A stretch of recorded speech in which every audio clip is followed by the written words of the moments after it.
Three, two, one, and we are live with Counterbalance. My guest today is Akim Alptekin. He's a Dutch-Turkish businessman. You know him because he is the businessman who hired the company of General Michael Flynn to investigate an Islamist cult in the United States. And the Mueller team, that is Special Counsel Mueller, has accused him of illegally acting as a foreign agent in the United States. Akim, hello. Hi, that's quite an introduction. Yeah, well, you're quite a guy. Listen, it's a real great pleasure to have you here. I think you got the basic idea of the channel, my YouTube channel, but let me just explain it just for people who are tuning in for the first time, because I have a feeling that with you as the guest, we're going to get more viewers than ever before. You are the perfect kind of person for this channel, because the idea is that the news media is no longer presenting the Middle East in any kind of realistic way, that the domestic American politics is determining the way our the way our news from abroad is being reported, and the way that our foreign relations are being reported. The media always has its thumb on the scales, and there are all kinds of important voices that we're not hearing from. And you have actually been at the center of one of the most dramatic stories in U.S.-Turkish relations, certainly, but in American domestic politics. And as far as I know, nobody has interviewed you, and it's been amazing to me. They've turned you into a very shadowy character, working in the in the dark, pulling strings and so on. And I know you to be a very forthright guy, a very honest guy with a very clear picture of U.S.-Turkish relations. And so I wanted to give you an opportunity to come on and tell your story. So welcome. Thank you, Mike. Just in the defense of the media, I did get a lot of interview requests. I didn't accept most of them at the advice of legal counsel. But at this point, I've decided that I have a responsibility to speak up. It's been going on too long. I believed very much in the U.S. justice system. I thought at some point they're going to realize that their interpretation of what happened is simply not correct, and they'll let it go, maybe even apologize to me. But it's increasingly clear that that's not happening, at least not by itself. So I felt like I need to speak up. And I'm talking to you at the advice, against the advice of legal counsel, but I feel it's important. Well, if going against legal counsel is what's required to talk to me, then it's a very good decision. Very good. Look, let's start for people who haven't been following you and your story closely. Can you just give a quick summary of what your story is from your point of view? Sure. I was born in Ankara, but my parents were. My dad was a bureaucrat. My mother was a teacher, but we moved to the Netherlands when I was 4 years old. So I very much feel Dutch as well. So I have dual citizenship. I'm a Dutch-Turkish businessman. I've always had an above-average interest in societal issues. I've been working on Turkish-American relations for very long now. Everyone who knows me knows that. I've worked during the Second Gulf War for Congressman Tom Lantos in the House International Relations Committee, which is now the Foreign Relations Committee. Pardon me, I have to stop you there, because that's kind of a surprising fact. Tom Lantos, who's passed away, is no longer with us. God rest his soul. Hungarian Jew, Holocaust survivor, and the most long-term congressman from California, and I know him to be the most pro-Israel guy in the U.S. Congress, bar none. Which is, I mean, for the U.S. Congress, that's quite a title to hold. So the shadowy Turkish businessman who was working as illegally as a foreign agent, you first became acquainted with Washington working in the office of Tom Lantos. That's correct. Well, it was the first time I actually lived in Washington, the end of 2002. and in 2003. And I had the great pleasure and honor of working in Congress, and especially for a congressman like Tom, because he was a real statesman-like congressman. And today, I'm a big fan of the founding fathers, and I still believe that despite its flaws, Congress is still the epitome of democratic lawmaking in the world. So despite its flaws, it was great to be there. I learned a lot, especially working in the committee and working for someone like him. He was pro-Israel, but he had his heart in the right place. He was a Democrat. He was the ranking member of the committee. He was hawkish. I would say that I'm hawkish on foreign affairs issues. So I had a great time working there. Were you operating as a shadowy agent of the of the Turkish government when you were working for Tom Lantos? Well, not at all. Not at all. I mean, honestly, I never believed that interpretation would ever be an official interpretation of the prosecutor. That's why I also went in voluntarily to talk to them, because I could see some news stories that gave that impression. And I believe maybe it's important to go in and talk. Of course, if I had a decent lawyer, he would have advised me against it. But the lawyer that almost volunteered, who called me up and said, introduced himself as a criminal lawyer. He knew a lawyer that I worked with and trusted. And he basically took me in. He did not tell me he was a former colleague of one of Mueller's prosecutors. And he did not explain the full risk of going in. Now, the problem is, of course, I went in and told the truth. But they're saying that because it doesn't coincide with their version of the truth, I've now 4 additional counts of lying, which amounts to the additional 20 years that I was indicted with. Wow. No, wait. We've gotten way ahead of the story here. Yeah. And you just raised a couple of very interesting things, because I mean, as you know now, as we're getting more insight into the case of Michael Flynn, there's this whole question about whether his original counsel was really had his best interest in mind when it told him how to deal with the special prosecutor. So you've set up a real parallel there. But let's take it all take it all from the beginning, and start. When did you first become acquainted with General Flynn, and when did you hire him? Why did you hire him? All of that.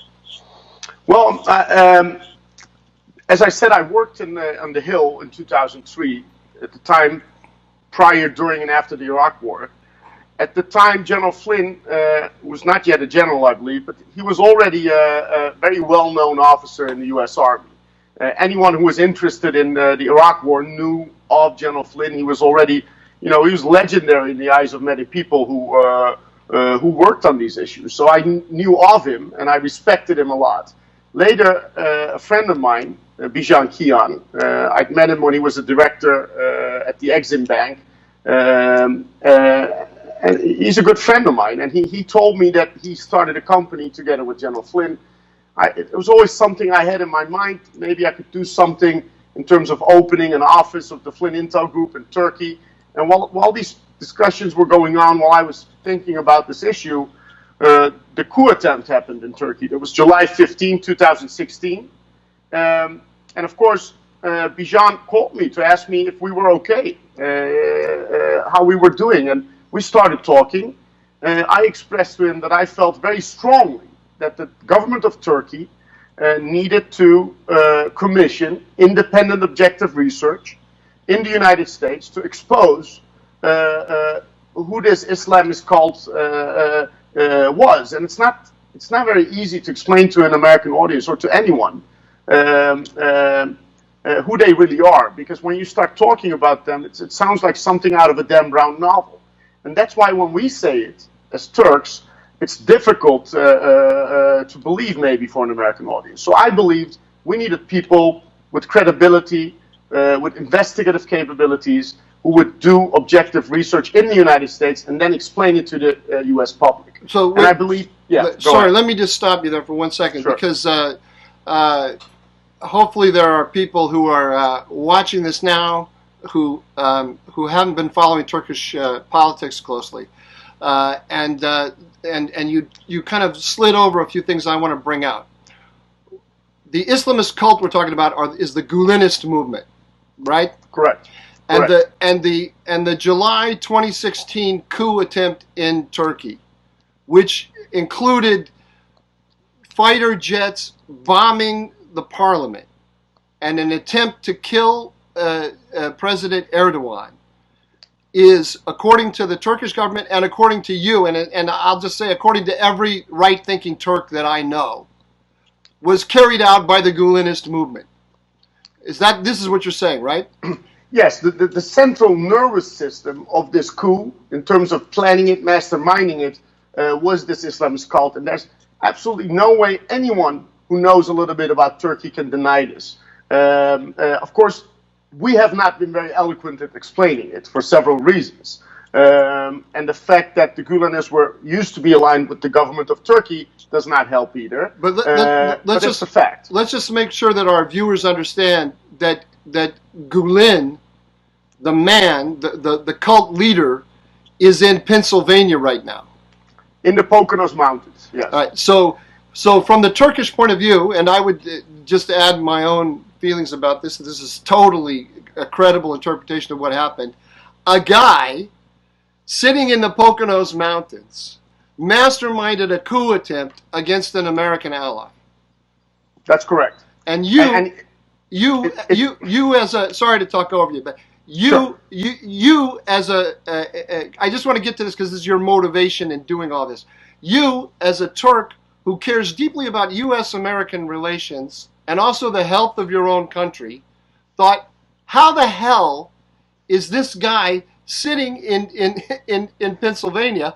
The Americans need to understand this, and we need to investigate all that he is doing in the United States, because he has a whole string of schools and everything. And so you thought, who better to help me with that than the Flynn Intel Group, General Flynn, former head of DIA. Sorry to put all these words in your mouth, but I want to make sure that everybody sees this. No, I'm glad you did, because I'm so in tune with this subject that I might pass some relevant information for the viewers. But you're absolutely right, and that was our thinking. And of course, Bijan has his heart in the right place, but it was his job to create more business for the Flynn Intel Group. So why not accept a commission like this? There was absolutely nothing illegal or absolutely nothing secret about it, other than obviously we did not want the Gulenists to know that we were doing this for a lot of reasons. Plus, I felt strongly that the government of Turkey should retain them. For financial reasons, I didn't want to pay for it. The budget that I could allocate for it, which I ended up paying for myself, is a much smaller budget than I still believe should be spent on this issue. And it's not, the government of Turkey has hired lawyers and other people, but I believe it's not enough. So I made that point, and I tried to convince the government, and at some point I thought I did convince them, but it was a very busy time for them as well, and it didn't push through soon enough. So that's when I stepped in and decided to do it myself, and it was all very quick. And I can understand actually that there was some confusion on the side of the prosecutor's office after they read all these media stories about what happened, and then they saw some of the things that were in our communications, which we voluntarily gave to them. I can understand there was some confusion about who hired the Flynn Intel Group. But in the end, and we've always said this, the government of Turkey entertained the idea of hiring the Flynn Intel Group, but ended up not hiring them. And I did that. I stepped in for a more limited, smaller budget as a proof of concept. And my intention was not to curry favor with the Trump admin, because there was no way of knowing for me that Trump would be the next president of the United States. Actually, when I commissioned this contract, it was August 2016, chances looked very strongly that Hillary Clinton would win. So if my intention had been to curry favor with the U.S. administration and to act as an illegal agent on behalf of my government, I probably would have hired Podesta, not the Flynn Intel Group. Hold on. Tony Podesta you're talking about. Yes, as someone close to Hillary Clinton. And the problem actually is that this Islamist cult, they have more than 200 fronts in the United States, and they have almost 300 schools. they're very, very close to the Hillary Clinton machine. And they've donated to people closer, they've donated to her, they've donated to her foundation. They understand the American system and they abuse it.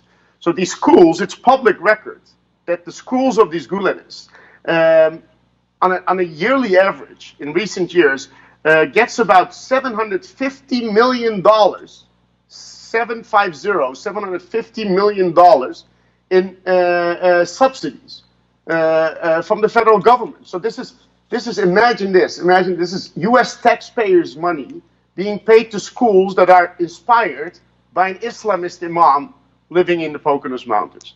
So I believe the American public would have an issue with this if they only knew about it, but they don't. That's almost as crazy as the idea that the FBI would frame a well-respected former general head of the DIA and present him as a foreign agent of working on behalf of Turkey. It's almost that crazy, but look, we live in crazy times. Keep going. Sorry Sorry for interrupting you. But no, go. He's been accused a lot of many things. It's not my job. Again, legal advice, legal counsel advises me not to defend General Flynn. And it's not my job to do so. He's doing a good job, and his lawyers are doing a good job at it themselves. But I feel a responsibility to look the American people in the eyes and say, because he was accused of being a traitor, and that must be extremely difficult for someone who served in the capacities that he served, who put his life on the line for 33 years, to be accused of treason, and for something that he did in a commercial setting that's 100% legal, that was initiated by me. So I feel bad about that. And I can tell you, anyone who has ever met General Flynn, who has interacted with him, knows that you have to be a very courageous guy to offer him to betray his country. It doesn't matter for the amount of money. I don't think you would survive that meeting. General Flynn is not someone you can easily approach and ask him to betray his country. Anyone who knows him, even the people who don't like him maybe, but who've interacted with him, will tell you that. It's preposterous. It's preposterous. And I'm shocked to this day that something like this could happen in the United States. It's unbecoming of the United States. It's the oldest democracy in the world. The reason that people like me are such a good friend of the United States, because we think in many ways it's a North Star for other younger democracies like Turkey. And I'm afraid this entire Mueller investigation has tremendously damaged the American reputation here in Turkey. Oh, that's so interesting to hear, because of course, I mean, since these jokers began this cockamamie investigation, they've always said, that they're saving our democracy from Russia, and Trump is destroying our democracy, and he's destroying our foreign policy, and so on. And there has yet to be a really serious assessment. This is me editorializing. I'm sorry, you struck a chord with me with what you said. There's yet to be a serious assessment of the damage to American foreign policy that this cockamamie investigation has done. But you're a great example, because you are exactly the kind of person that the United States needs right now. You know Washington, you know Ankara, you're respected in both places. You care deeply about the relationship. You're willing to expend your own resources to help improve the relationship. And you have been damaged. Your reputation has been damaged. You've been damaged financially. I'm sure we'll get to that. But anyway, I'm sorry. I'm editorializing now. You got my blood flowing. Let me get back to you. Let me get back to your story. I wanted to clarify one thing for the viewers. Bijan Kian, he is an American citizen, right? Absolutely. A friend of yours, a commercial associate of General Flynn. And you knew Flynn by reputation. Maybe you had met him as well, but you were close friends with Bijan Kian, and that's another reason why you went with the Flynn Intel Group. And again, the date you hired them was. It was sometime. The contract was signed somewhere in August 2016. August 2016, and you had no idea. You didn't do this. You weren't trying to make a deal with the former, with the future national security advisor, because at that point you had no idea that that's what he was going to be. How could I possibly know? Yeah, yeah. Well, that would make you, together with Vladimir Putin, the smartest analyst in the world of American politics, right? I mean, they only met once, and the prosecution made a big deal of that meeting. They only met once with Turkish officials, and I had to really convince both sides. It took a lot of effort for me to convince both sides to allocate time in their busy agendas to meet with each other.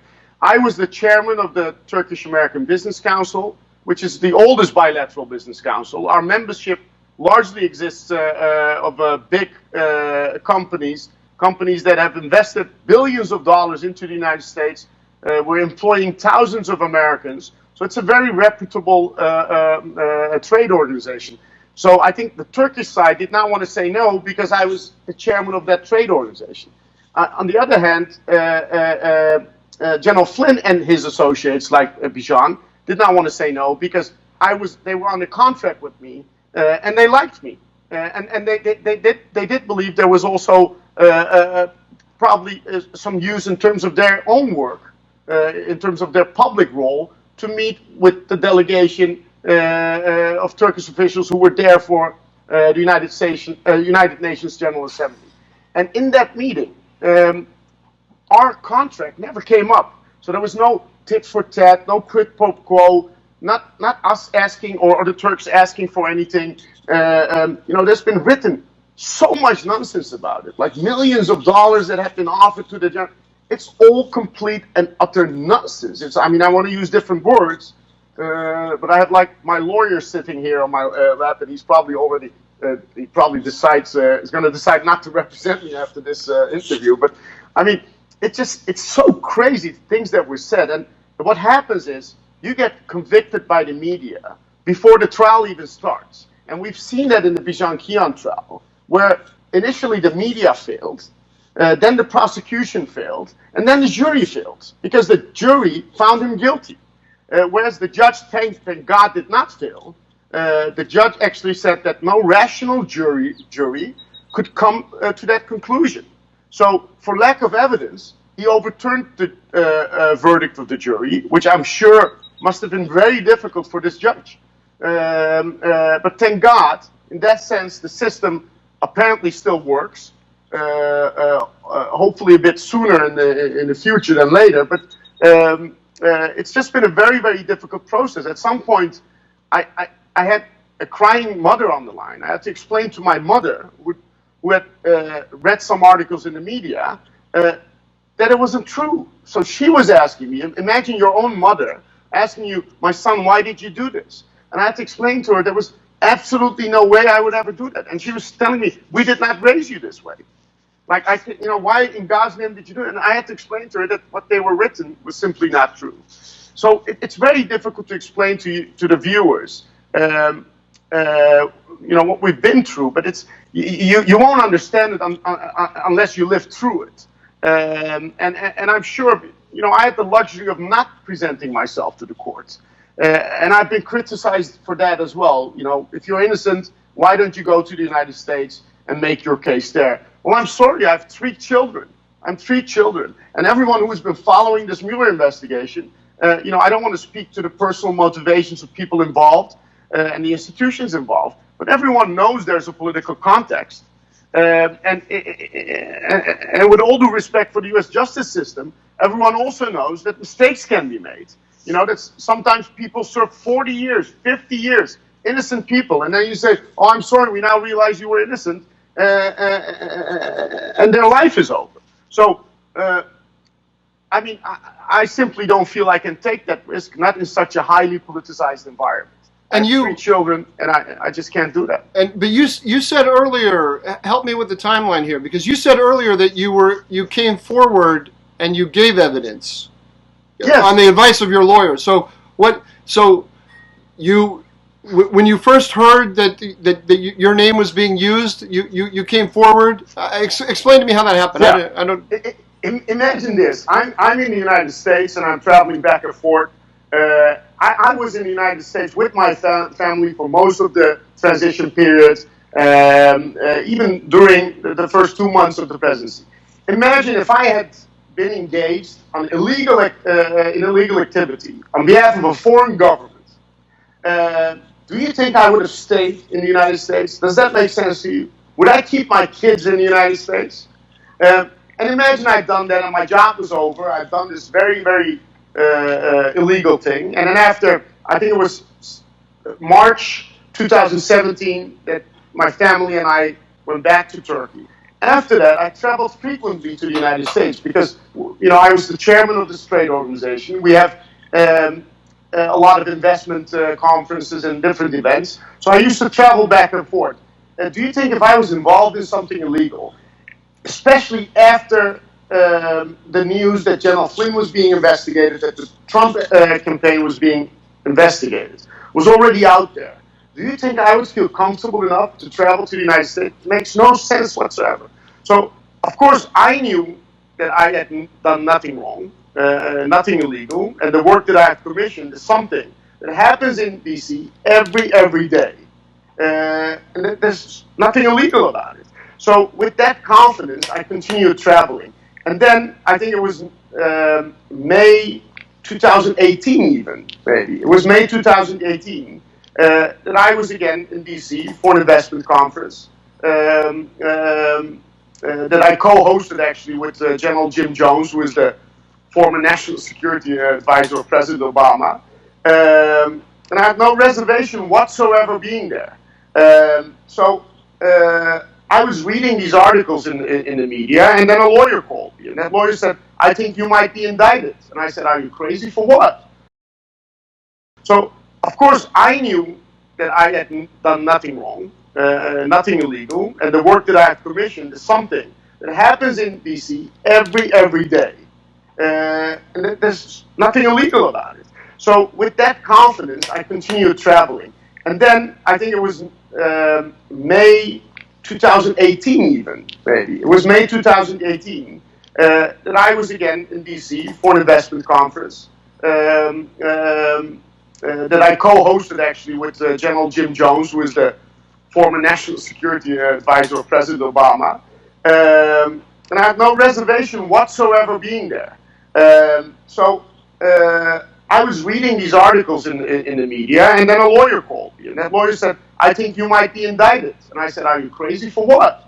And he said, well, there's a certain spin on the story about your story, and I think you should go in and talk to the prosecutor. And I said, well, if you think that's a smart thing to do as a lawyer, I have nothing to hide. Why not? So I went in and spoke to the FBI and the prosecutor. I explained them everything. Pardon me. You went in and spoke with that lawyer, or just walked through the door on your own? With that lawyer, but they gave me some sort of an agreement, which basically said, my lawyer was like, don't worry about going in because we're going to get you an agreement to make sure they cannot indict you for anything you say. And I was like, why would they indict me? I'm only going to tell the truth. And he said, as long as you don't lie, you're not going to be indicted. Okay? But he said, but if you want to admit to a crime, this gives you the opportunity to do so. And I was confused. I said, why would I want to admit to a crime that I didn't commit? He said, well, if you've been a witness to a crime, something, for example, someone else did, well, of course, they're referring to General Flynn. So there was some, I don't want to call it pressure. Yeah, it was pressure. But again, I'm hesitant to talk because this is an interview and I don't want to, I'm being indicted. I think everybody who understands what you're saying, right? Without having to say it explicitly. So I went in with that agreement, and it looked to me like the people who were there were stand-up people. They were doing their job. They were asking me questions, and I felt that most of these questions were originated from stories they read in the media. And most of these stories I knew were fueled by the Gulenist PR machine. So they hated General Flynn because he had written a negative article about this Islamist imam. So from the beginning, they were fueling negative stories about him being an agent of Russia, blah, blah. Of course, the Clinton apparatus loved these stories. And in that setting, I almost thought these prosecutors and these FBI agents probably have their heart in the right place because, I believe in the United States and I could not imagine something other than that being happening. So I went in and told them the honest truth. But apparently they didn't like that story and I got indicted. That's amazing. You know, I was not. It never occurred to me that there was a Gulenist connection between the Russia Gate and the indictment of Flynn and so on. But it makes total sense because They spend a lot of money on it. because you one of the reasons that you found General Flynn to be an attractive partner was because he sees U.S.-Turkish relations, I mean, pretty much as I would, right? That Turkey's a very important ally of the United States. There's some distance that's grown between us. We have to work to bring us back together. And you knew him to have those views, right? General Flynn actually did not like this movement. He did not like the government of Turkey in the past because of their alignment with this movement. And originally, he did not understand that the coup was masterminded by this Islamist group. That's something I asked him to investigate. And there was no pre-agreed outcome of that investigation. And they made that very clear to me, Bijan as well. They said, we want you to understand whether the government ends up hiring us or you hire us, we're never going to come out with a pre-agreed conclusion. We're going to do honest research and we're going to tell you our conclusions. And I think General Flynn was surprised, although he knew a little bit about them already, with how much money they were getting from the U.S. taxpayers and how much they were integrated into the Clinton machine. And he ended up writing an article saying that Fethullah Gulen is a terrorist and should be treated as such. I did not commission that article. I did not like the full content of that article either, because he compared the Gulenists with another organization that I felt would resonate negatively in Turkey. And because of my association with General Flynn, and clearly I told the Turkish government that I'm doing this work, and I think you should be doing it. I'm doing it now. But I think you should hire them for a longer contract, etc. I did not like the idea of Mike Flynn writing something that the government of Turkey would not like. But they made it very clear to me, Bijan, that this was the general's viewpoint. He's going to write this. He did send the article to me 2 days ahead of time. But he said you can suggest some technical corrections. So if there's something you think is technically wrong, you can say that. But the problem is the article was not technically wrong. It was right on target, and I told him this. And he went ahead and published this on election day. So of course the Gulenists, they must have had a very rough day on election day because they bet on the wrong horse. They spent a lot of money on the Hillary campaign. So imagine you're this Islamist imam sitting in the Poconos Mountains. You spent millions of dollars on Hillary Clinton winning, and you wake up with an article from someone very close to the counter candidate that says you're a terrorist. Of course, you know that you are a terrorist. and you see throughout the day that actually Trump wins the election. So they went crazy. They went crazy, and they immediately started fueling. And this organization is very well known for spending money on PR. And the problem is because they have all these American institutions helping them. And what I mean is 301Cs, supposedly nonprofits, foundations. So they have all these fronts in the United States. They have no obligation to register. So I'm going to stop. I'm going to stop you there. Perhaps I want to stick on the Flynn story, if I may, sure. if we can. And maybe I could ask you to come back for another episode, and we'll talk actually in depth about the Gulenists. I mean, I think this would be a fantastic topic if you'd be willing. Absolutely. Fantastic. Anytime. Maybe even another episode, one on the Gulenists, and then one on your view of U.S.-Turkish relations. I would love to put that out before our viewers as well. Great. But let's go back to the Flynn story here. I want to just nail down a few things. You've said it, but I want to say it clearly. Did you ever take money? Did you ever serve as a pass-through for the Turkish government, take money for the Turkish government and funnel it to Flynn? Absolutely not. Did you did you hire General Flynn at the orders or the suggestion of the Turkish government? No, it was my suggestion that they hire him, but they didn't. And What do you do normally? Let me ask you a counter question. Did you ever receive money from the government of Turkey, Mike? No, I never received any. I never. I know because Gulenists are saying that all the time. That you do. I know. By the way, We'll talk about the Gulenists some other time. But once I started saying openly that I think that the U.S. has screwed up, has a lot of responsibility for the deterioration in U.S.-Turkish relations, right? And said a few negative things about the Gulenists. I felt the heat from this media operation that they have, and it startled me. It is a Dan Brown story, but we'll have a whole nother episode on that. It's amazing. But the answer to your question is never got a dime from the Turkish government. There's some guy on Twitter who keeps promising me some really great Iskender kebab next time I come to Turkey. I'm hoping to get that. I'll take that. But no. During the trial of Bijan Kian, in which General Flynn was supposed to be a witness, Mike, and I think one of the things that caused the prosecution to really go crazy about Flynn is because he changed his lawyer to a proper lawyer. Now finally has good representation to Sidney Powell, and he did not testify in Bijan Kian's trial because what they wanted him to say was simply not true, and they came out and said it. So it's not me saying it. It's a 3-star general who served this country honorably in several capacities. President Obama appointed him to be director of the Defense Intelligence Agency, saying he was pressured to lie, and he refused to do that. So his testimony did not come through in that trial.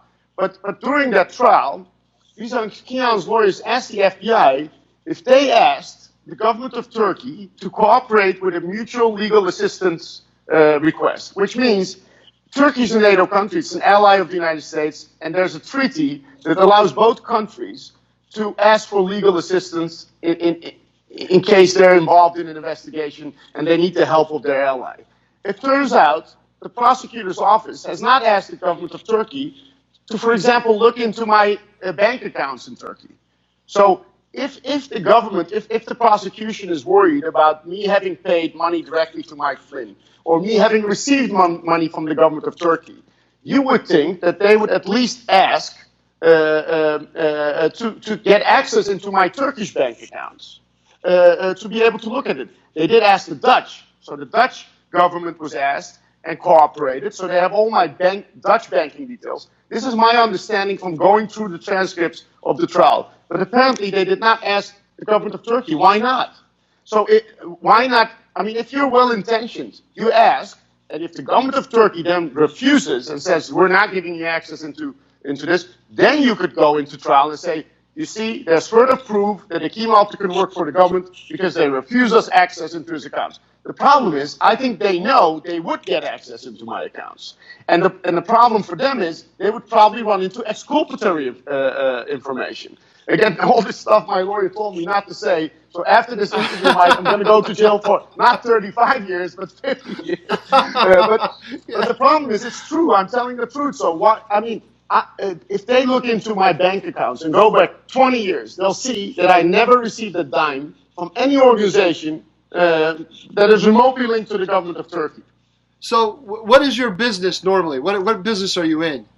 I'm mostly invested in real estate, and I had an aviation investment in Albuquerque, for example. So people know me for aviation and real estate. So, I think they knew if they looked into my accounts here in Turkey, they would see that I was telling the truth. And they were hesitant to do that because then they need to share this with the defense attorneys as well. Okay, so just you said it before, but I also want to emphasize, especially since you brought up the fact that the Gulenists have relations in Clinton world. The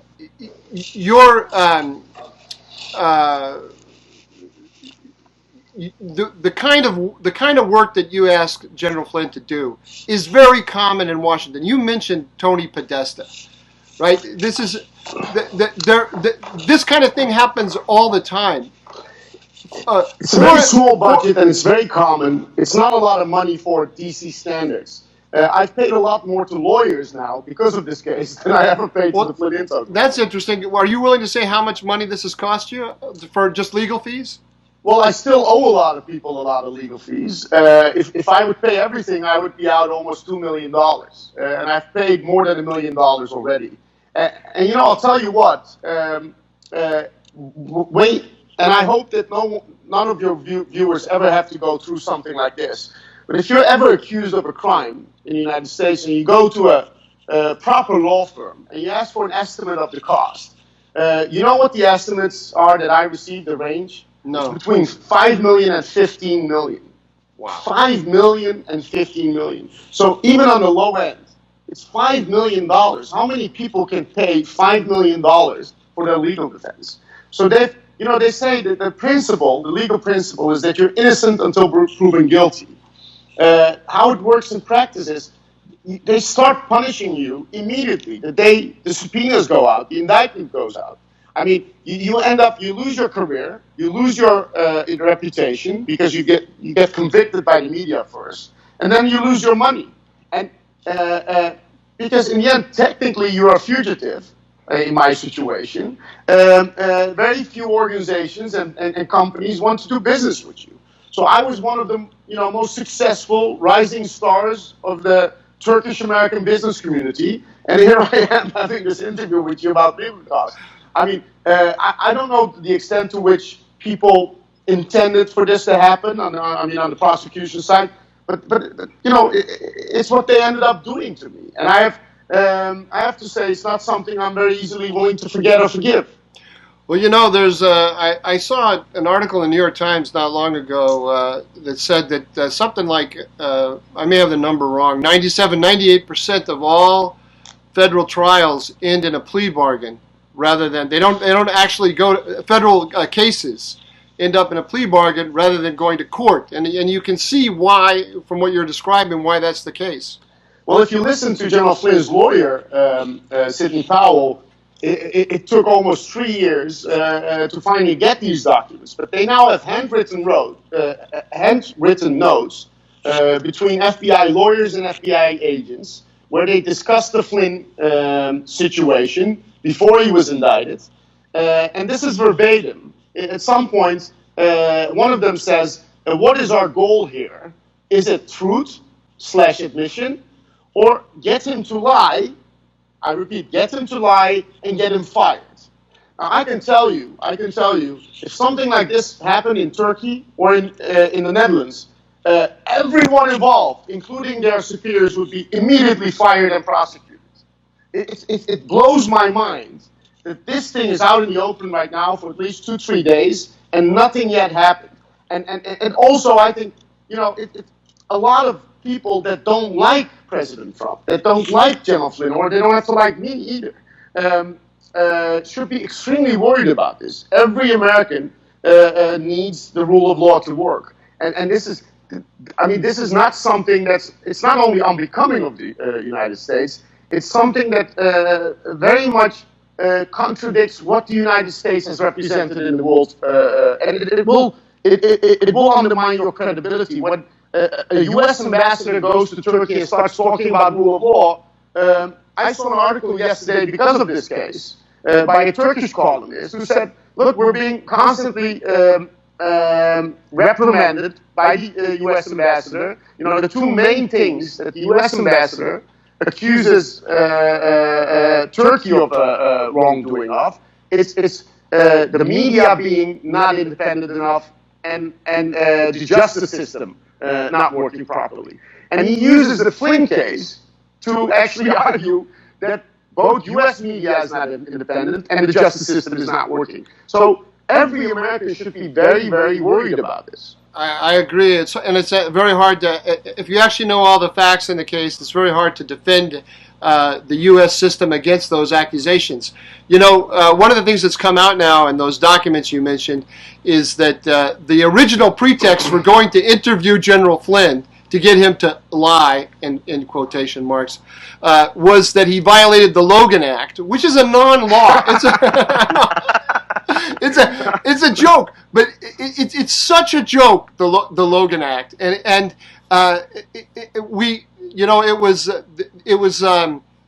officials told David Ignatius, columnist for the Washington Post, that they were worried, this is back in January of 2017, that they were worried that Flynn may have violated the Logan Act. And Ignatius dutifully presents that like a legitimate thing to be all concerned about. And at that time, our heads were all full of all this nonsense from the press of Russiagate and Trump having done a deal with Putin and all this. But the two things that are amazing here is one, once you're in the crosshairs of the FBI, for whatever reason, the only way they're going to make you say uncle, right? Because this is what you said, but they made up a violation. They made up not a violation of the law.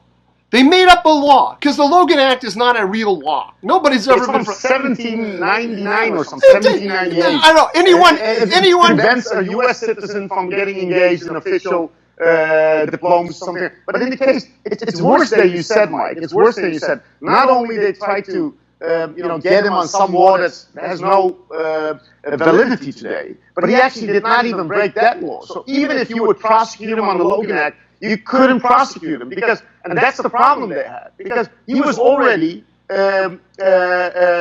acting as the incoming national security advisor. So it was during the transition that he spoke to the Russian ambassador. So he was already in an official capacity.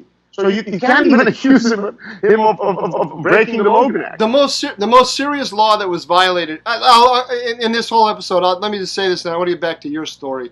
But that leak to David Ignatius on I think it was January 12, 2017. My memory may be wrong. Was a leak that was based on an intercept of the Flynn-Kislyak conversation that the NSA did, right? It is a felony to leak anything to do with top secret intelligence. And there's been absolutely no investigation of that leak, which of course was part of some orchestrated attempt to ensnare Flynn and get him to lie. Of course, he never lied anyway. But and there's nothing in the transcript also. The funny thing about this is that the leak is a crime, but there was nothing in the leak that actually considered it a crime. So there's nothing that General Flynn said in that meeting that constitutes a crime. So he had no motivation to lie whatsoever to these FBI agents. But the interesting thing here, though, is that, or the thing that I want to get to with you, is that once they get you in their crosshairs, I mean, the story we're being told now, which I find totally credible, is that they made all these indictments against Flynn, and then they threatened to prosecute his son, and they threatened to ruin him financially. So they've already destroyed his reputation. They put him before a mountain of legal fees, and he's going to go under financially, and they're going to destroy his family. Or he pleads guilty to lying. So he pled guilty to lying, right? Of course, we already knew it back then before the American public knew. So we knew what was going on because we were being indicted. And I'll tell you, as a foreigner who loves the United States, who travels a lot to the United States, who has investments in the United States, who's worked on the Hill and things like that, I found it difficult to believe what was happening. And when I discussed this with other people, they didn't believe me. So when I said, this is what I'm being asked to do, when I was screaming to my first lawyer, are you asking me to lie? Even in my own family, people have trouble believing it. So what I find strange is now that it's all out in the open, now that it's verifiable fact that this happens, I don't see the outrage. I mean, you see it on the Trump side of things, of course you see it. But I think mainstream media, even the people who don't like Trump, should be extremely outraged. And that's something that continues to surprise me.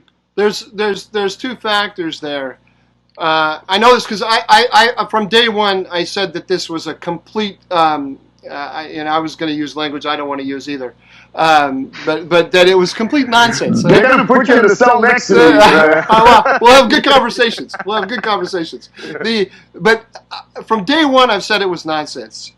And the amount of eye rolling that I've gotten from smart people has been amazing. It's just amazing. And one person who was very savvy took me aside because I was tweeting, "This is nonsense. This is nonsense. This is nonsense. This is nonsense." And he took me aside and he counseled me not to do it.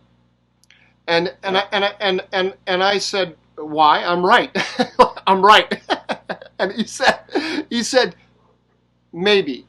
He said, "But look, they have got." I'll tell you something I've never told anyone. I've not even told this to the prosecution because nobody asked me. But I'll tell you something. Someone I know, an old friend, an American friend who's worked in the U.S. government in important positions, called me doing this while I was still working with Flynn, and there was no indictment yet, there was no subpoena, there was nothing. He called me and he asked to meet with me, and he actually advised me. He said, "Stay clear of Flynn." And I said, "Why? Why?" And he said, "Just listen to me. You're a friend of mine. I like you. Just stay clear of him." And of course, that conversation we had looks very different to me right now. Yeah. Well, what my friend said to me was, they have started this investigation. They're going to go through Trump's records like gangbusters. They're going to find something. And so, and when they find, that he has that he has unethical real estate dealings in Miami with Russian expats or whatever, and you're going to say, "I was right. There never was this collusion with Putin." That's not what anyone is going to remember. What they're going to remember is that you said you defended him, and he ends up being guilty. So, in other words, a grenade is going to go off. It doesn't matter, Mike, that it wasn't the grenade that you were it wasn't matter that you were right, that it wasn't the grenade that everybody said it was. It's going to go off and it's going to explode and hurt you. So the same thing. So that's probably what my friend meant as well. Yeah, that's because he knew the American system better than me. He warned me against it. We could see this happening also with the Ken Starr investigation. That was also politicized, of course, with the Bill Clinton's situation. So I guess special counsel investigations are always politicized. That's the answer I get when I'm extremely outraged and I talk to American friends. But this is different. This is extremely different. This is not about the president who lied about an affair he had, and then the special counsel, going overboard. This is completely different. Here you have a situation of a movie that I've seen in Turkey. Many Turks will be able to explain this to you, because Turkish establishment in the past, Turkey was a very secular country, so you couldn't even get a job as a bureaucrat, definitely not as a soldier or police officer, if anyone in your family was wearing a headscarf. So when people with some sort of religious or conservative credentials were elected, the Turkish establishment, and when I say establishment, I mean media elite, security bureaucracy, without engaging in some sort of a weird conspiracy, they all mobilized automatically because they considered that to be a threat against national security, and the means justified the end. And if they couldn't do it, they engaged in a coup. And Turkey has had several coup attempts in the past, successful ones. But if they were able to get this government to resign because of the pressure they put on them through the media and through the prosecution and all sorts of political parties were closed by prosecutors' offices and things like that, they preferred that. So I've seen this movie in the past, and I think there's a real analogy there between what happened in Turkey in the past, what's happening in the United States now. It's not the Ken Starr thing. It's not a special counsel acting,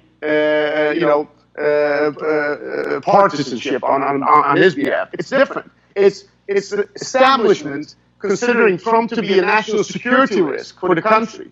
It's people like Peter Strzok and others. I promise myself not to name any names, who consider that anything they'll do to get rid of Trump, and of course to get rid of him, you first have to get rid of Flynn. Anything you do is okay. And I'll go out on a limb. I'll tell you that maybe they had good intentions. Maybe it's because they love their country. They think that's the right thing to do. I'm sure that's the case. But it's extremely slippery slope. It never works in the country's favor. You decide these things at the ballot. That's the place to decide who runs the country. And if you're not happy with the end result of the ballot, you sit down and wait till the next election. That's what they should have done. But instead, they tried to do something else. Okay, so so what you're saying, it's very clear, but let's make it even clearer. There was a plot to bring down Trump. The plot to bring down Trump required bringing down Flynn. In order to bring down Flynn, they turned you into something that you're not. They made false accusations against you and indictments against you in order to create this political sense that the whole Trump team was somehow working for dark, nefarious foreign forces. I'm collateral damage. If you go back in time and you look at my media presence in the United States or elsewhere in the world before this investigation started, everything was above board. I've lived in France. I've worked in law enforcement. I even worked in counterterrorism in Lyon and in other places. I worked in Dutch Parliament. I lived in France, in the United States, in Holland. I don't even have a parking ticket. There's no negative news story about me anywhere. So apparently, all of a sudden, I became this shadowy force. People writing stories about me being an enigma, me being engaged in kidnappings, all sorts of crazy stuff. So no, obviously, I was collateral damage. It's not about me. And I don't think that even the prosecutor, I don't know if we'll ever look each other in the eye. But if we do, I think he's going to have a hard time looking straight at me and saying that no matter that what I did was the problem. It's not what I did, it's who I did it with. 3, 2, 1, and we are live again on Counterbalance with Akim Alptekin. This is the third and final segment of my interview with Akim. It is being recorded after the first two were broadcast on YouTube, so we got to see some reactions, and I think Akim heard some reactions from friends. We had a little bit of a technical problem with the recording of the second segment. That's the reason for the delay. We apologize for that. Unfortunately, because of the coronavirus crisis, all of the staff here in the studio of Counterbalance TV has been furloughed. But I want you to know that I have paid them 100% of their salaries during this furlough period. No, okay, so we're back with Akim Alptekin. Akim, you are the world's greatest spy ever, or spy master. You managed to run a 3-star American general, and then place him as national security advisor to the President of the United States, all on behalf of the Turkish government. Congratulations, Akim. That's a fantastic achievement in the world of spycraft. Well, I think case officers are not in the habit of signing a commercial agreement with the people that they recruit and then registering it under the Lobbying Disclosure Act. But that's what I was made out to be almost. That's the narrative, yes. Well, that was some bad tradecraft on your part to register it that way. Listen, what I think we should do in this segment is talk a little deeper about how about the nature of your contract with General Flynn, and then also how you got sucked into the Mueller probe. And then little bit about some of the public reaction that we've seen to your case in general and to the interview that we did yesterday. But let's start with let's start with the nature of the contract with General Flynn. Did you hire him to lobby Congress to carry out operations? There's a lot of wild stories out there about you even hiring him, talking to him about kidnapping Gulen and secreting him back to Turkey. Was there an operational component to this contract? Not at all. It was 80% of the contract, and almost 100% of my expectation was research.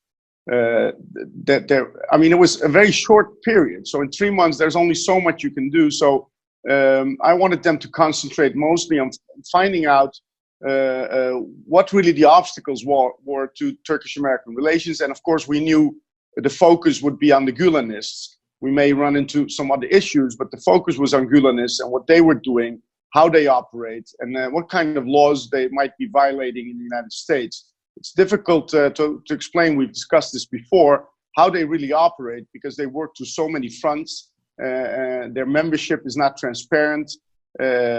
So the idea was, we've seen 60 Minutes did a special on visa fraud.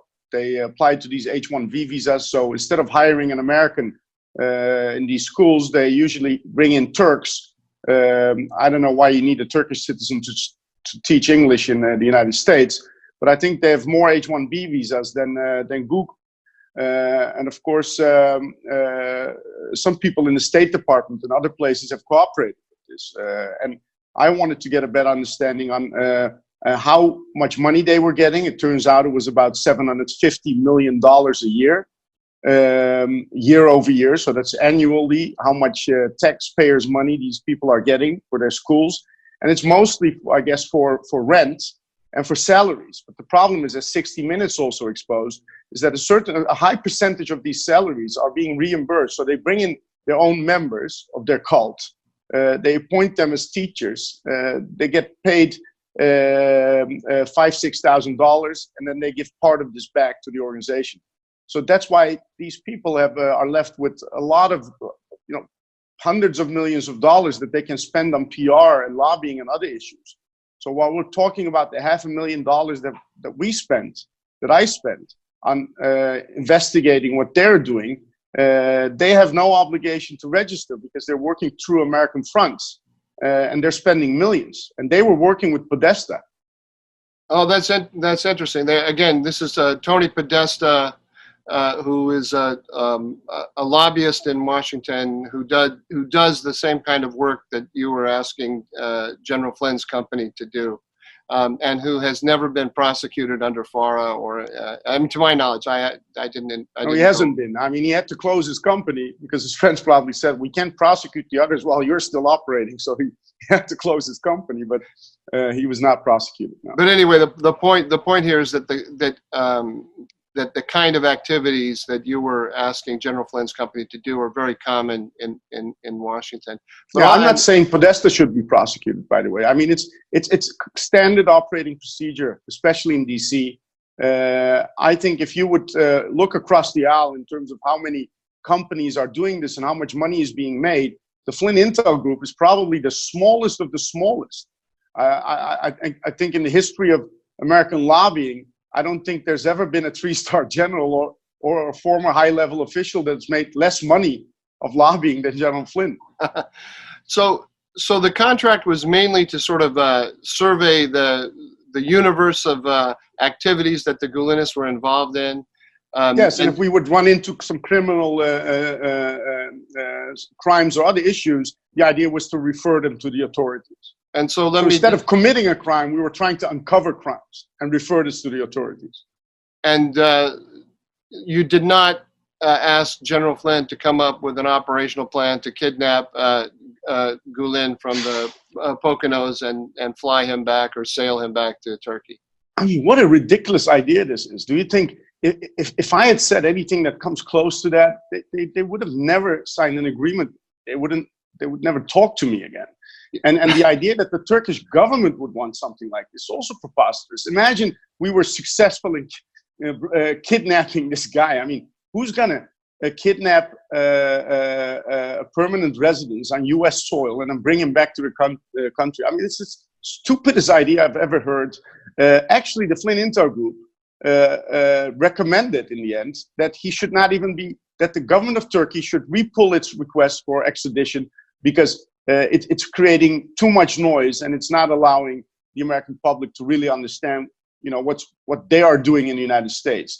So instead of focusing on the extradition, the focus should be on what this Islamic cult is doing in the United States in the first place, because they have schools on U.S. Air Force bases, for example. Is that something the American public wants, an Islamic cult that operates schools on Air Force bases? I don't think so. So the final recommendation they came up with is not even in line with Turkish policy. Wow, I was not aware of that. I mean, it's really a topsy-turvy world then, so that the people who are blowing the whistle on the Gulenists, asking the American people to understand who they are, what they're doing, the damage that they're doing to U.S.-Turkish relations, the damage that they're doing inside Turkey to Turkish politics, carrying out a coup and so on. You guys are the ones who are presented as the nefarious force working behind the scenes to illegally influence American politics, and they skate. That's the picture you're painting.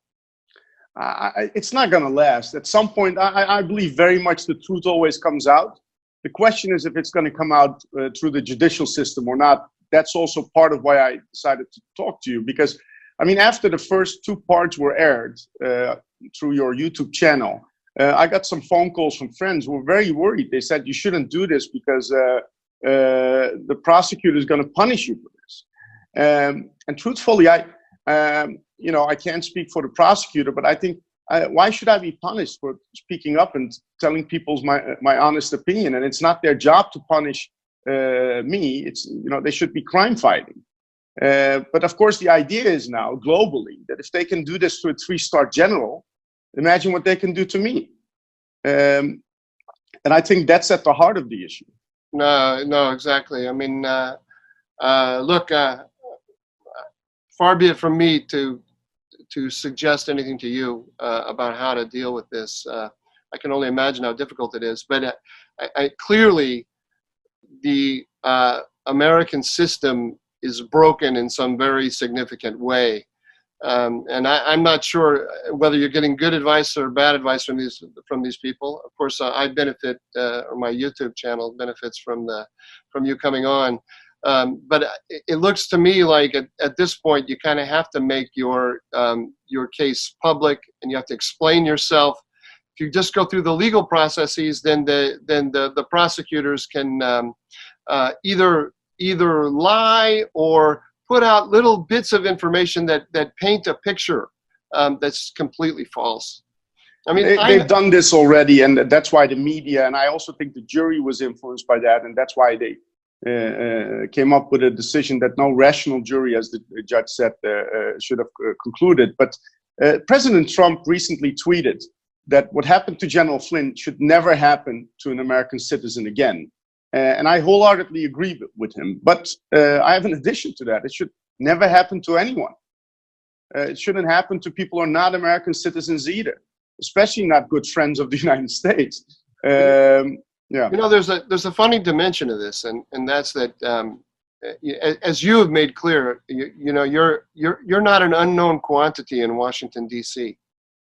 I know lots of people in Washington, D.C. who know you and who know you well, who know you better than I know you. And none of them have stood up and said, I know this guy, I know what he's about, this idea is nonsensical. And I can only assume that they haven't done it for one of 2 motives. One is fear that they're going to get, that if they stand up and say, I know him, he's a friend of mine, that they're going to find that they're going to have all of their communications suddenly investigated.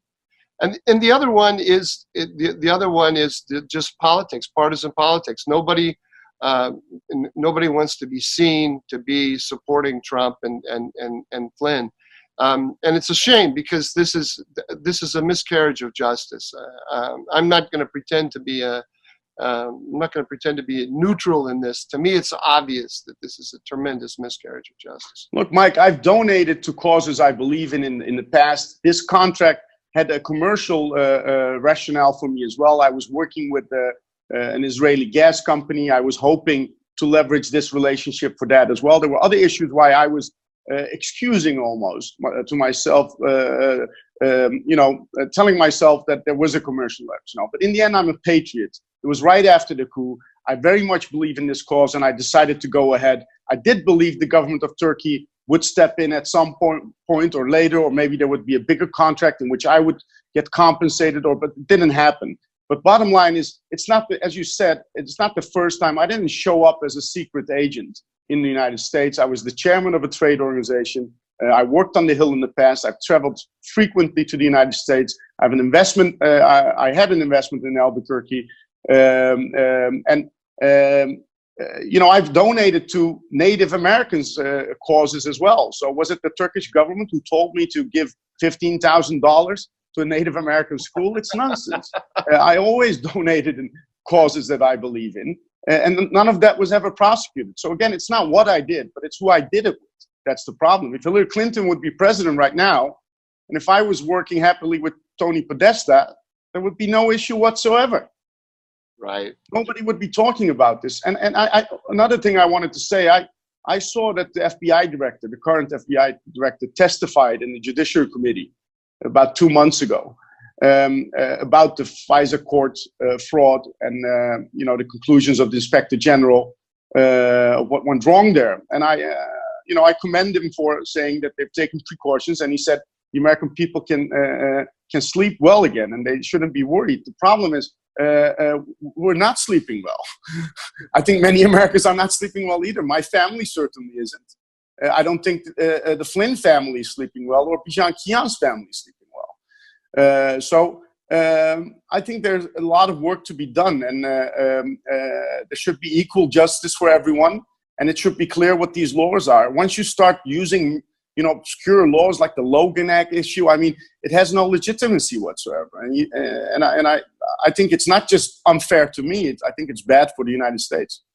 Let's get to how. By the way, I agree with you on all that you say, and I'd take it a step further. Just for the record, it's not simply that the rights of General Flynn and your rights and your interests have been harmed. It has harmed the United States and the American people because this was part of an effort to nullify an election.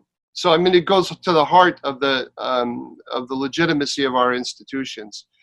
But enough of editorializing from me. Let's go back to your case. How can you walk us through how you were first indicted, and then how your case got pulled into the Mueller investigation?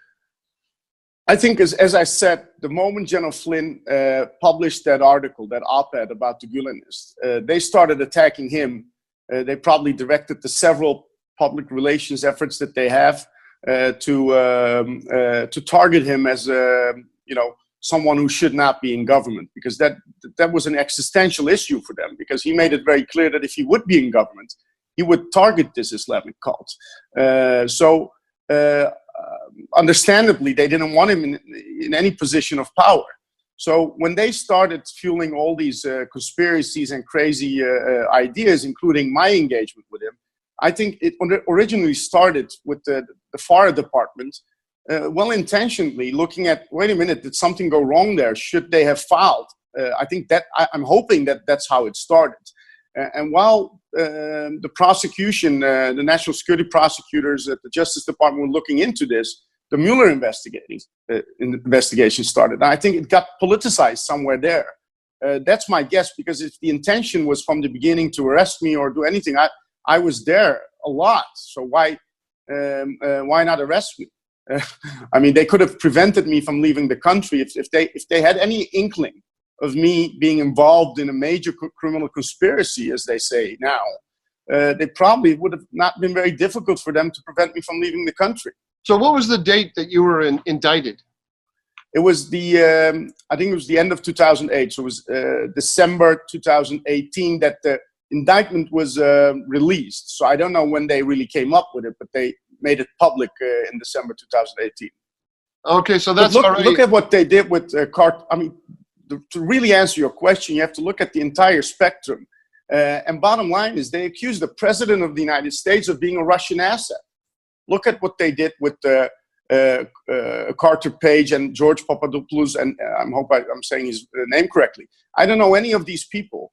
They linked us together in different graphs. They said I had links to Russian intelligence. They almost made me look like an agent of Putin. I don't know a single Russian guy. I can't get a single Russian person to be a character witness for me. But I would probably find hundreds of Americans who would be willing to do that. So there was this crazy narrative that was being fueled, partly by the Gulenists, I know that, but of course, you and I both know that there was this politicized environment where there was a certain establishment. I don't like the other term that's being used, but who considered Donald Trump to be a national security risk. And if you want to get rid of Trump, at that time, you first needed to get rid of some people around him, including General Flynn. So you mentioned that character witnesses. Let me just share with the viewers that you shared with me 2 letters of recommendation that you have, one from George W. Bush and one from Tom Lantos. I will share those in one form or another in the, or at least provide links to them in the description component of this video. And also I'll provide a link to the indictment that's online. Sure. The text of the indictment, it makes it, the language sounds like you were working for the Turkish government. And let me explain to you what I mean and then get your reaction. Because they have lots of quotes from emails from you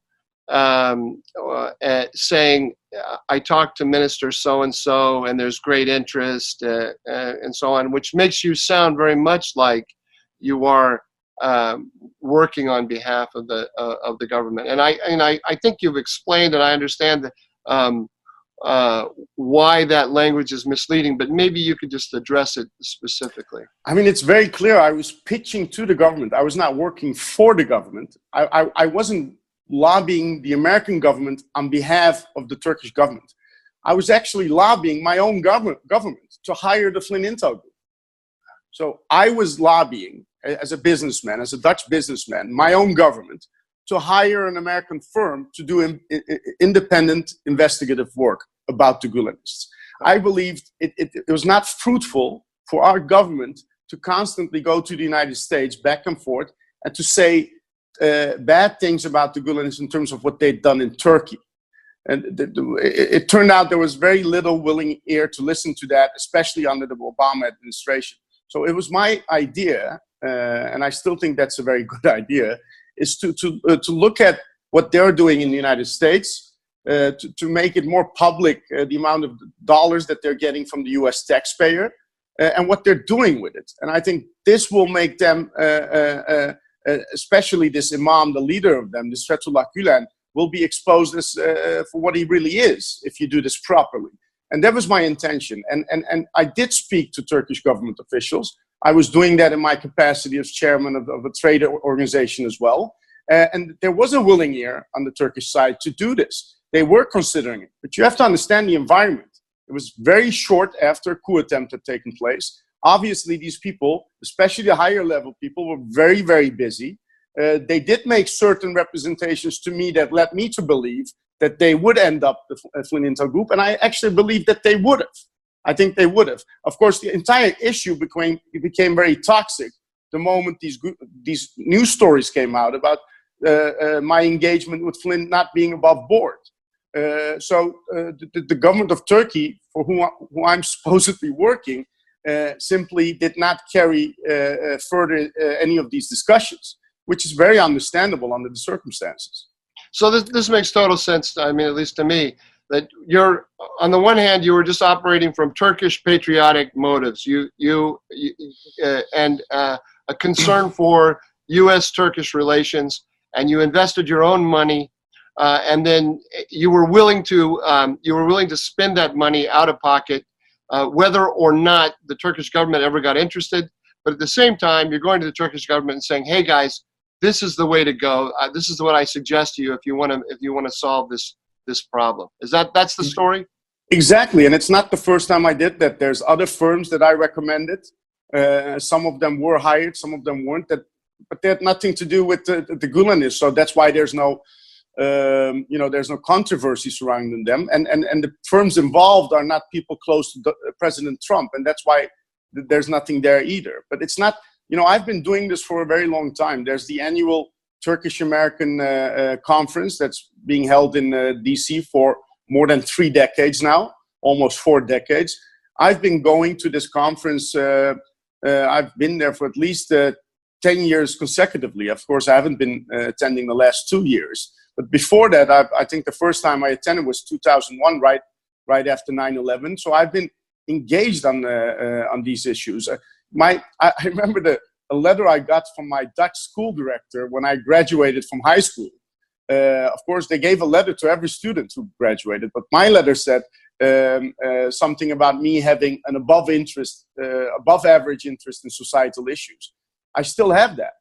The interesting thing is when someone like George Soros spends billions of dollars, that's very hard to argue that he has any commercial interest in doing so.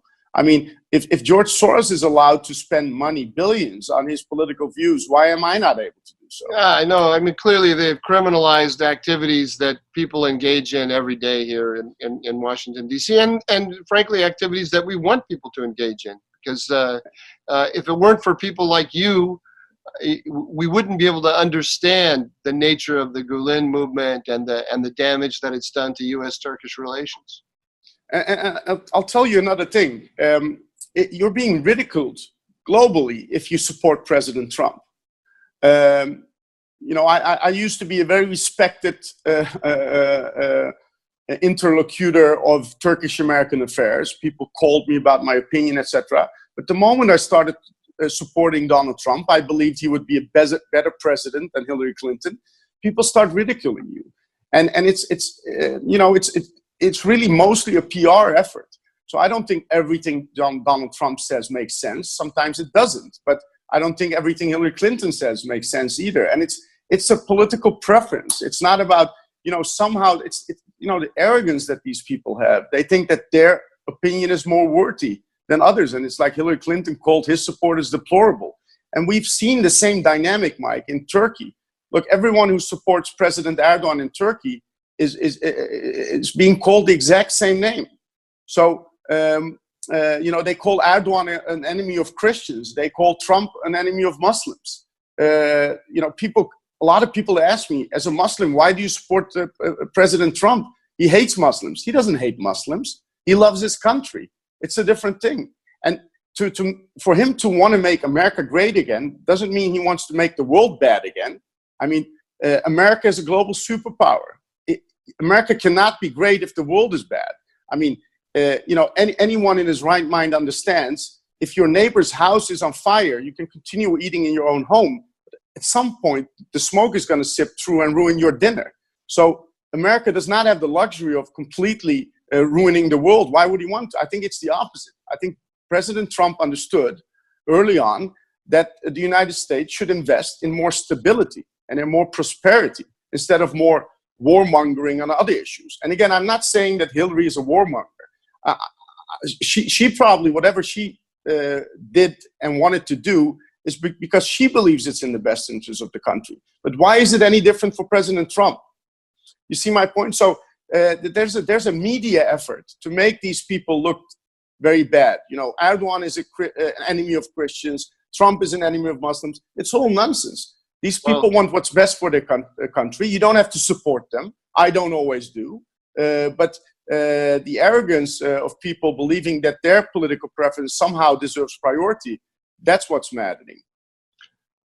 Okay, I mean, I think we've covered just about everything. I guess one last question for you is about the Bijan Kian case and its relationship to your case. I mean, I gather one of the reasons that you have stepped forward to talk right now is that you feel that the judge's decision in the Bijan Kian case puts your case in a very different light in terms of public opinion. I don't want to put words in your mouth, but maybe you could just talk a little bit about the relationship between yourself, Bijan Kian, and his case. I mean, it's not so much in the public opinion because the media is not reporting it. The media was reporting all the accusations, even accusations that never made it to the indictment.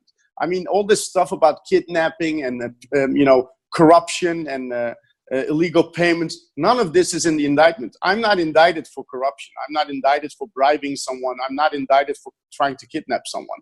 But all of these accusations have been very broadly reported in the media. But the final dismissal of the case, based on the fact that there was no evidence, that no rational jury could convict someone on the basis of what was presented by the prosecution, that received very little attention. So that's part of maybe why I'm doing this, but it's mostly, look, I felt a responsibility not in any way to influence the rule of law and the justice system and the course of justice and this trial in the United States. And since I did not present myself in court, I also felt like it's better if I sit down and don't talk. Otherwise, I should go and defend myself in court. So that's why I stayed silent. So I waited until the Flynn issue matured, until Bijan Kian's trial was over.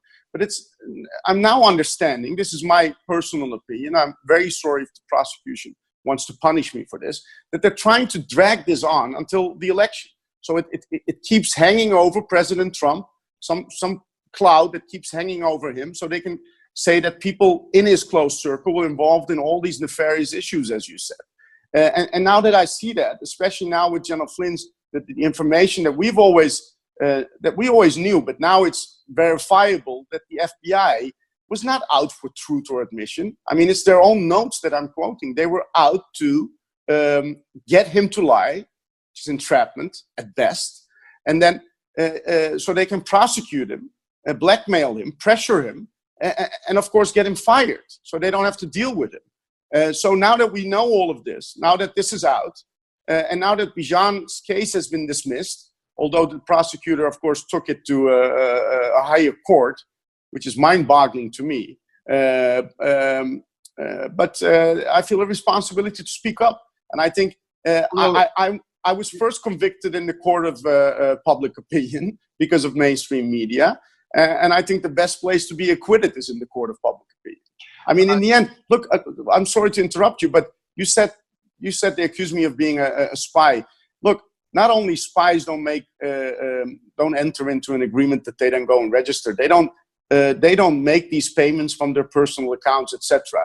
I mean, the entire case is based on a narrative, not on evidence. And it has no legitimacy whatsoever. And at some point, they have to stop punishing me for something I didn't do, and so we can continue with our lives. What about all these encrypted emails that we see quoted in the press? Where did these encrypted email conversations between you and General Flynn? Where did those come from? Or maybe we live in you and Bijan Kian. Yeah, we live in a world where there's very little privacy, and if you're going to investigate an obscure, secretive cult that has a lot of money and a lot of people integrated into intelligence communities globally, and all of this is public knowledge about them.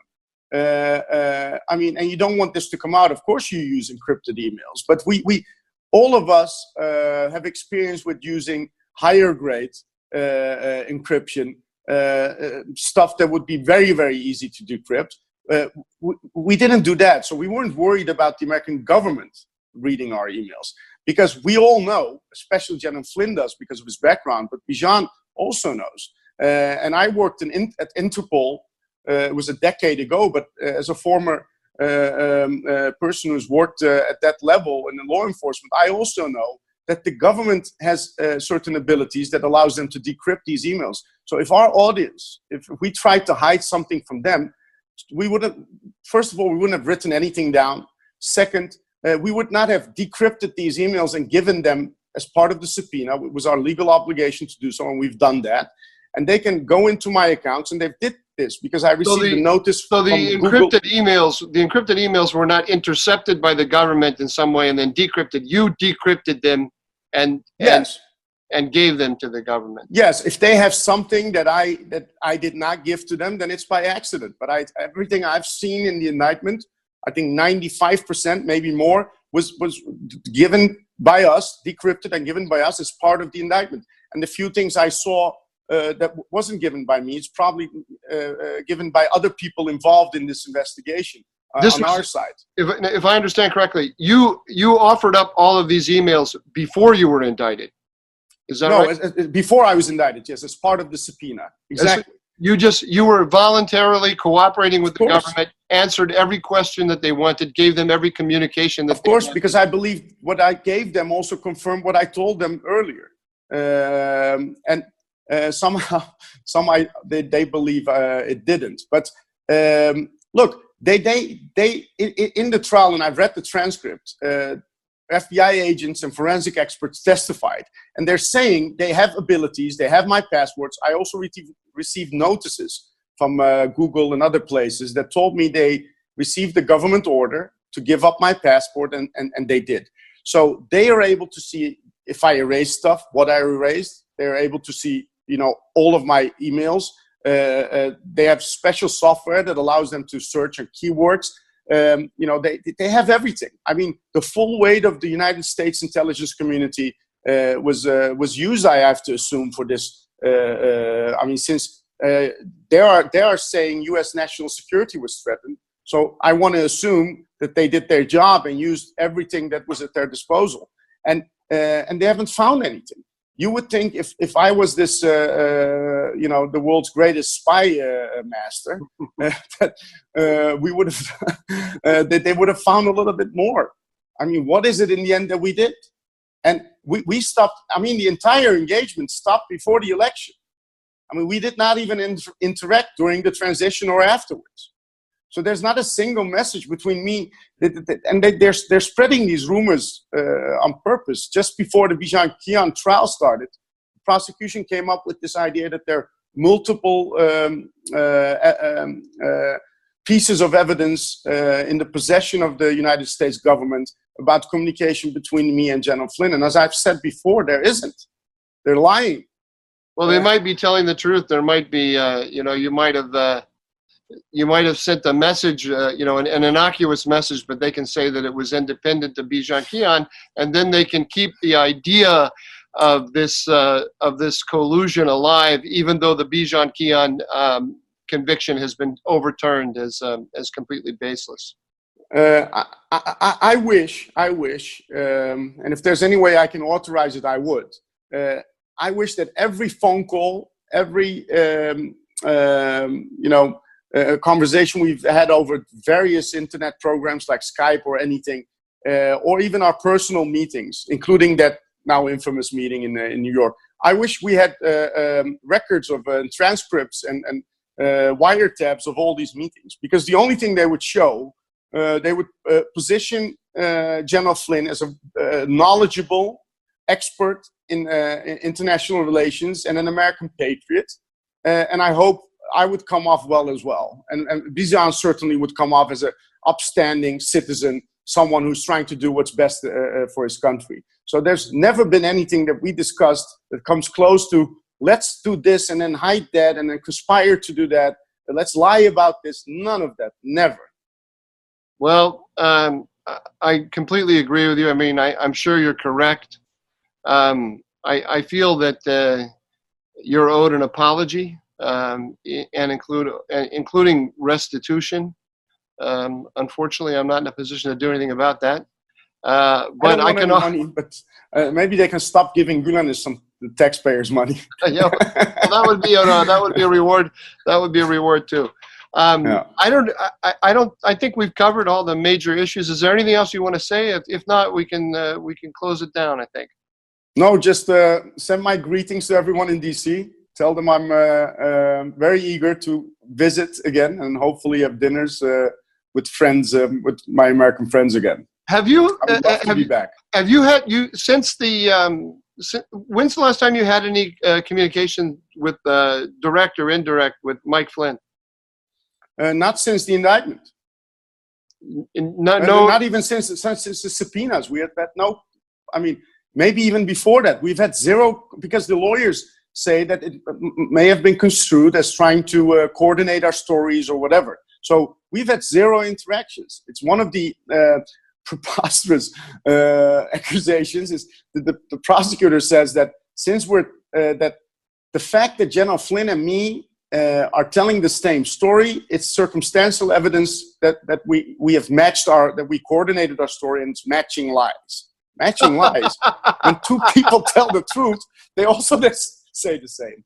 I mean, in my law enforcement experience, you put two people in a different room, and if they have opposing stories, then you get that should arouse your suspicion, right? I mean, if you talk to them separately, there's absolutely no information that you have that they have interacted directly or indirectly, electronically or otherwise with each other. We have never coordinated our stories, and we're saying the exact same thing.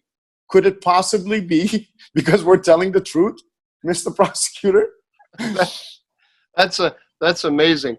You have to understand, the moment the Trump campaign won the election, General Flynn assumed the public responsibility. He was a different person at that point. So he was no longer engaged with me in a commercial setting. We have had extremely little interaction, maybe other than congratulate him on the inauguration day or something like that. But all of this, the prosecution has this. And, the suggestion that they have something else, it's simply not true. I dare them to make it public. We have had no interaction. There's been no coordination on our part whatsoever. At some point, it was so crazy, because our lawyers advised us not to talk.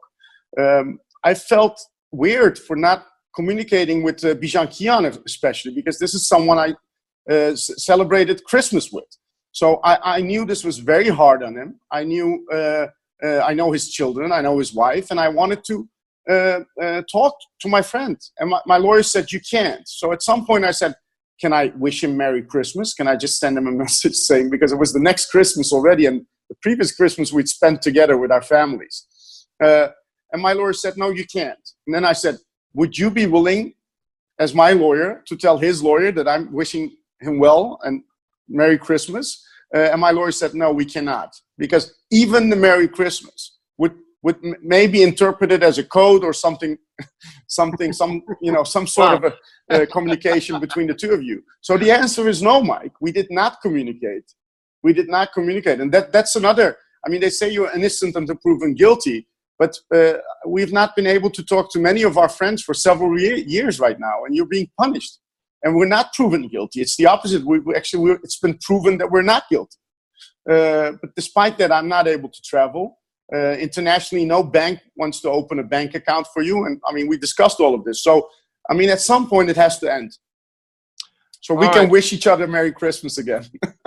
Okay, so you can publicly wish. I'm not sure. I'm still hesitant. I'm not sure. I'm not saying anything. Okay, that's probably good advice. Don't say anything at all. Okay. All right. Well, listen, it was a great honor and pleasure to talk to you. And again, I'm very sorry for all that you've had to go through. And I admire the strength and the good nature that you show under this incredible challenge. Thank you, Mike. I really appreciate the opportunity. Thank you, and we hope to see you back here. There's a lot more to talk about. Definitely. I look forward to being back in the United States. Say hi to all of our friends there. Except the indicted ones. I won't say anything to the indicted ones. Okay. Okay. All right. Bye-bye. Thank you. Stay safe. Bye-bye. Thanks. Bye.